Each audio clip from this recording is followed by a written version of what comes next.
Hello guys, welcome back to iDream media. ఈరోజు మనతో ఉన్నారు సర్టిఫైడ్ ఫైనాన్షియల్ ప్లానర్ అయిన మాధవిరెడ్డి గారు. మ్యామ్తో మాట్లాడదాం మార్కెట్ కరెక్షన్ పై, ఇప్పుడు తీసుకోవాల్సిన decisions pi.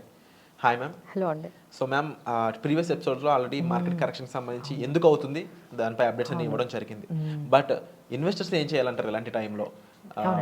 What they should do? Mutual ఫండ్సా, లేకపోతే ఈవెన్ ఫండమెంటల్గా కూడా వాళ్ళు ఏం ఆలోచించాలి? అవునండి. సో వెరీ గుడ్ క్వశ్చన్ అండి. ఎందుకంటే ఇప్పుడు అందరూ ఆలోచించే వాళ్ళంటే కొత్తగా పెట్టేవాళ్ళు కానీ, ఆల్రెడీ వాళ్ళ దగ్గర మ్యూచువల్ ఫండ్స్ కానీ, పోర్ట్ఫోలియోస్, స్టాక్స్ అన్నీ ఉంటాయి. అన్నిట్లో వాళ్ళు పర్సంటేజ్ ఆఫ్ కరెక్షన్ చూసే ఉంటారు. మేడం ఇంత పెట్టాము, ఇప్పుడేమో అది నెగిటివ్లో కనిపిస్తుంది, మా స్టాక్స్ అన్ని నెగిటివ్లో కనిపిస్తుంది, ఏం చేయాలి, ఇవి క్వశ్చన్స్. అలానే కొత్త వాళ్ళు ఎలా ఆలోచిస్తారంటే, చాలా వరకు కరెక్ట్ అయింది కదా, అంటే 3000 పాయింట్స్ అంటే ఆల్మోస్ట్ 11% వరకు నిఫ్టీ కరెక్ట్ అయింది. So is it the right time to enter in to the stock market? ఇప్పుడు కొనేయొచ్చా, కొనాలి అంటే ఎలాంటి స్టాక్స్ కొనాలి, ఎలాంటి ఫండమెంటల్స్ ఎలా చెక్ చేసుకోవాలి, ఇలాంటి క్వశ్చన్స్ ఎగ్జిస్టింగ్ వాళ్ళకి ఇన్వెస్టర్స్కి ఉంటాయండి. కొత్తగా చేసే వాళ్ళకు కూడా కొన్ని మనము క్లారిటీ ఇద్దామని మనం ఈ ప్రోగ్రామ్ ద్వారా చూద్దాము.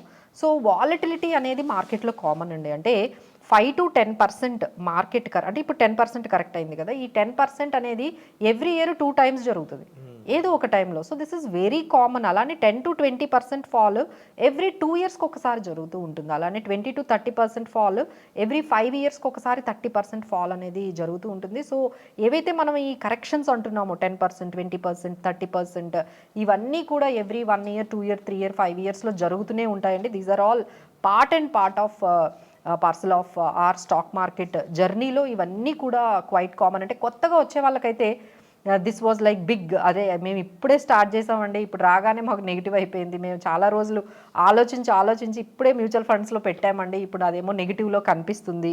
సో ఇలా అనుకుంటూ కొత్త వాళ్ళకైతే ఇది చాలా కొంచెం డిఫికల్ట్గానే ఉంటుంది. ఈ సిచ్యువేషన్లో ఏం చేయాలి, మళ్ళీ ఎగ్జిట్ అయిపోదామని చాలామంది, ఇంకెందుకు ఇలా పెట్టగానే మళ్ళీ నెగిటివ్ కనిపిస్తుంది అని చెప్పి ఎగ్జిట్ అయిపోయిన వాళ్ళు ఉంటారండి. But what we do suggest, do not stop SIPs అండి. ఎస్ఐపీస్ మీరు ఏదైతే స్టార్ట్ చేశారో అవేమీ ఆపకండి, అవైతే కంటిన్యూ చేయండి. జస్ట్ ఆ ఎస్ఐపి స్కీమ్ ఒకసారి మీరు చెక్ చేసుకోండి, is it correct or not, అదొక్కటి. అలానే ఈ ప్యానిక్లో ఏంటంటే స్టాక్స్ అన్నీ కూడా సెల్ చేసేస్తూ ఉంటారు. సో అలా సెల్ చేయకుండా ఫండమెంటల్లీ స్ట్రాంగ్గా ఉన్న స్టాక్స్ అయితే మాత్రం please hold it for the long period. అసలు ఫండమెంటల్లీ స్ట్రాంగ్ ఏ స్టాక్స్ని అంటామో మనం ముందుగా ఇక్కడ మనం నేర్చుకుందాము. అలానే if you have cash, you can add some stocks at this kind of ఈ క్రాష్లో కానీ, ఈ ఫాల్లో కానీ, ఏమైనా మీ దగ్గర క్యాష్ ఉన్నట్లయితే కొంచెం పెట్టుకోవచ్చండి.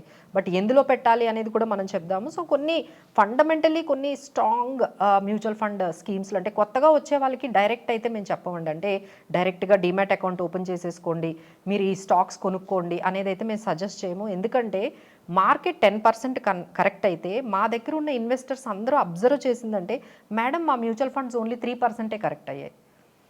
అంటే మనకి డైరెక్ట్ స్టాక్ మార్కెట్ ఎంతైతే పడిందో మన మ్యూచువల్ ఫండ్స్ ఎప్పుడు కూడా తక్కువ కరెక్ట్ అవుతాయి. So it's always safe get in to the mutual funds. ఇలాంటి కరెక్షన్స్లో కూడా మార్కెట్ 10% పడితే మీ మ్యూచువల్ ఫండ్ స్కీమ్ 3% పడుతుంది. సో ఇలా మనకి టాప్ మ్యూచువల్ ఫండ్ స్కీమ్స్ అంటే మనకి ఫ్లెక్సీ క్యాప్స్, పరాగ్ హెచ్డిఎఫ్సి, అలానే మనకి Kotak and HDFC mid caps, small caps అంటే నిపాన్ అండ్ హెచ్డిఎఫ్సి, అలానే లార్జ్ క్యాప్ మ్యూచువల్ ఫండ్స్లో పెట్టుకోవాలంటే ఐసిఐసిఐ, ఎస్బీఐ లార్జ్ క్యాప్, ఇలాంటి కొన్ని మనము ఈ mid cap, small cap, flexi cap ఇలాంటివి ఏమైనా ఉంటే ఏమీ మీరు దాన్ని ఆపకండి. Let it continue. The SIPs అయితే కంటిన్యూ అయితే చేయండి. ఆ తర్వాత స్టాక్స్ దగ్గరకు వచ్చేటప్పటికి ఏంటంటే మనం ఆల్రెడీ అంటే కొన్ని ఎగ్జాంపుల్స్ చెప్తా ఉండండి. మనం ఇలా స్టాక్ కొనగానే మీరు ఒక 500 పెట్టి కొన్నారు, అదేమో 300 అయింది, ఏం చేస్తారు? సో మేము కొన్ని ఎగ్జాంపుల్ చెప్తామండి. ఇప్పుడు ఐసిఐసిఐ అనేది 260 రూపీస్ నుంచి ఒక టైంలో 50 రూపీస్కి కూడా అయిపోయింది, మళ్ళీ 50 నుంచి now it is 1300 rupees.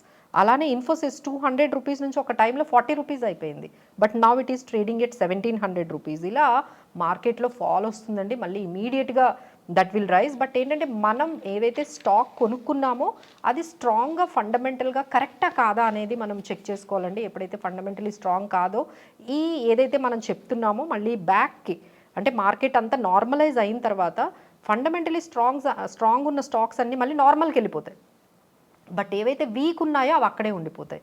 Like Vodafone కానీ ఇలాంటి కొన్ని స్టాక్స్లో ఇంకేంటంటే మనకి ఎప్పటికీ కూడా మనకి ఆ పాజిటివిటీ అనేది కనిపించదు. ఈవెన్ మార్కెట్స్ అంతా కూడా పాజిటివ్ అయిపోయినా మీ స్టాక్ మాత్రం అక్కడే ఉండిపోతుంది. సో ఒక్కసారి ఫండమెంటల్లీ స్ట్రాంగ్ ఉన్నాయా లేవా మన స్టాక్స్ ఏవైతే మీరు మెయింటైన్ చేస్తున్నారో, సో దానికైతే మనము సేల్స్ అనేవి రెగ్యులర్గా ఆ కంపెనీ సేల్స్ ఇంక్రీజ్ అవుతున్నాయా లేదా అని చెక్ చేసుకోవాలండి. అలానే ప్రాఫిట్ మార్జిన్స్ కంటిన్యూస్గా క్వార్టర్ టు క్వార్టర్ ప్రాఫిట్స్ ఎలా ఇంక్రీజ్ అవుతున్నాయి అనేది చెక్ చేసుకోవాలి.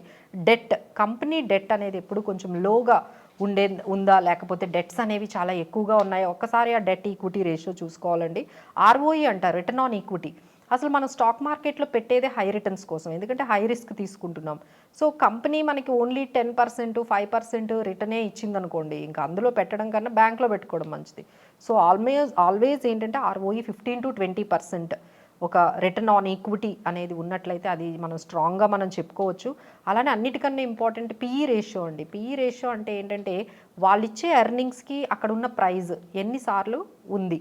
అంటే ఎగ్జాంపుల్ వాళ్ళు ఇచ్చే ఎర్నింగ్ 1 రూపీ అనుకోండి, మీరు 100 రూపీస్ పెట్టి కొనుక్కుంటారా? వాళ్ళు ఇచ్చే 1 రూపీ ఎర్నింగ్కి మనం 100 రూపీస్ పెట్టి కొనుక్కోము. అంటే ఎన్ని టైమ్స్ పెట్టి కొనుక్కోవచ్చు అంటే మార్కెట్ PE చూసుకుంటే 21 టైమ్స్ 22 టైమ్స్ అనేది కొంచెం పర్వాలేదండి. ఇంకా ఎక్కువ అయిపోయిందంటే మాత్రం కొంచెం అది కొంచెం స్పెక్యులేటివ్, అంటే ఎక్కువగా ఓవర్ ప్రైస్డ్ అనేది ఉంటుంది. So PE ratio, industry PE ratios అన్నీ చెక్ చేసుకోండి. మనం PE రేషియో తక్కువ ఉండాలి, ROE ఎక్కువ ఉండాలి. సో ఇలాంటి కొన్ని మీరు ఫండమెంటల్గా కొంచెం చెక్ చేసుకున్నారు అంటే మీరు ఈజీగా, అంటే అంత ఈజీ కాదు మనం చెప్పినంతగా అందరికీ రాదు, బట్ దే కెన్ లెర్న్. టోటల్గా కొంచెం ఏమైనా క్లాసెస్కి అలాంటి వాటికి అటెండ్ అయితే ఈ ఫండమెంటల్లీ స్ట్రాంగ్ స్టాక్స్ గురించి ఇంకొంచెం ఎలా మనం చెక్ చేసుకోవచ్చు అనేది మనం చెప్పొచ్చు. అలానే కొన్ని మనం ఎగ్జాంపుల్స్, ఇప్పుడు కోల్ ఇండియా ఉందనుకోండి, దాని ROE మనకి ఆల్మోస్ట్ 50% ఉంది, PE 7 ఎంత తక్కువ ఉంది చూడండి. అలానే మనకి BPCL ROE 40% ఉంటుంది, PE 9. So these are all like certain stocks will be there where you can have more ROE, return on equity, but PE is very less. అంటే మనకి చాలా పెద్ద కంపెనీలు, మంచి కంపెనీలు తక్కువ వాల్యుబుల్ ఉన్న ప్రైస్కి దొరుకుతుంటే అలాంటి స్టాక్స్ మీద మనము కాన్సన్ట్రేట్ చేయాలండి. So there is a very huge subject దీని గురించి. మనం ఒక 1-2 మినిట్స్లో అయితే ఒక 10 మినిట్స్లో చెప్పలేము. So they can learn. దాని గురించి మా దగ్గర కూడా చాలా మేము ట్రైనింగ్స్ కూడా ఇస్తూ ఉన్నాము. సో ఎవరైనా ఇంట్రెస్టెడ్ ఉంటే they can come and join with this kind of trainings తీసుకుంటే మీకు ఫ్యూచర్లో అసలు స్కీమ్స్ ఎలా సెలెక్ట్ చేసుకోవాలి, స్టాక్స్ ఎలా సెలెక్ట్ చేసుకోవాలనేది తెలుస్తుంది. Wonderful ma'am. సో మ్యామ్ చెప్పిన విధంగా ఈ స్టాక్ మార్కెట్లో మీరు అడుగుపెట్టి ఇన్వెస్టర్స్కి అవుతున్న టైంలో ముఖ్యంగా మీరు తెలుసుకోవాల్సింది సబ్జెక్ట్ నాలెడ్జ్, దానికి సంబంధించిన విషయాలన్నీ కూడా మ్యామ్ చెప్పడం జరిగింది. అవి నేర్చుకోవాలనుకున్నట్లయితే డిస్ప్లే అవుతున్న నెంబర్స్ కాల్ చేయడం ద్వారా రైట్ ప్రొఫెషనల్ దగ్గర మీరు విషయాలు నేర్చుకోవడం ద్వారా మంచి ఇన్ఫర్మేషన్ అనేది మీరు పొందుతారు. దానివల్ల భయపడడం అనేది ముందు ఆపుతారు. దానివల్ల you will be healthy and you can also make right investments అనమాట. So thank you so much. వచ్చే ఎపిసోడ్లో మళ్ళీ కలుద్దాం.